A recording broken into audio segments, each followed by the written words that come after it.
Bukod po sa mga pagkain, it's more fun in the Philippines din pagdating sa mga pasyalan, Aljo. Bukod sa mga nagagandahan nating likas yaman, mayaman rin po ang Pilipinas sa mga pasyalang makasaysayan. Ganda lamang ng tinaguriang World City, ang Intramuros sa Maynila na may mahalagang papel sa ating kasaysayan.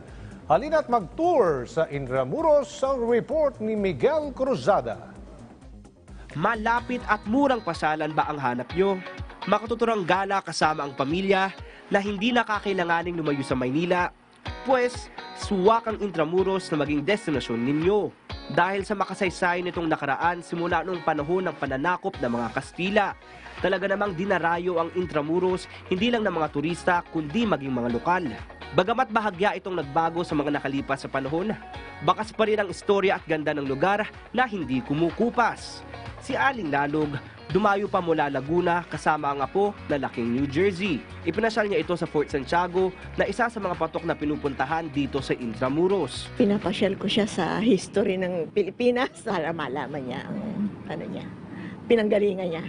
Binuo itong Fort Santiago noong 1571 at isa ito sa pinakalumang kuta ng Maynila. Maraming beses itong nasira at inayos kadahilanan ng digmaan at sakuna. Dito matatagpuan ang Plaza Moriones kung saan nagpupulong ang mga kawal para magsanay.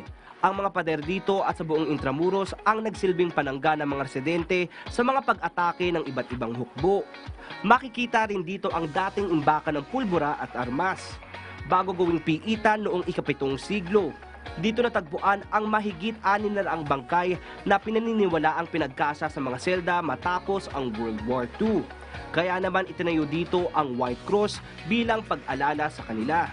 Tiyak naman kakaliwan maging ng mga kabataan ang pagbisita sa IMEC History Fortress Learning Center Museum. Ito lang naman ang pinakaunang Lego-based education center sa mundo na itinayo noong nakaraang taon. Tampok dito ang ilang tourist spots sa Maynila na gawa sa Lego, gaya ng Palacio del Gobernador, Iglesia de Santo Domingo, Manila Cathedral at marami pang iba.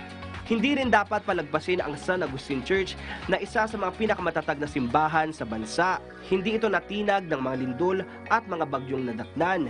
Magandang karanasan din sa Intramuros ang pagsakay sa kalesa na magbibigay ng antigong pakiramdam sa inyong paglalakbay. Palakaibigan din ang mga kotserong maglilibot sa inyo sa magagandang pook ng Intramuros. Isa lamang ang Intramuros sa magagandang lugar na maaaring puntahan sa Pilipinas. Ilang beses man itong masira sa paglipas ng panahon, hinding-hindi ito papabayaan ng mga Pilipino dahil ang Intramuros ay isa sa mga naiwang kayamanan sa mayabong at mayamang kasaysayan ng Pilipinas. Miguel Cruzada, para sa Bayan.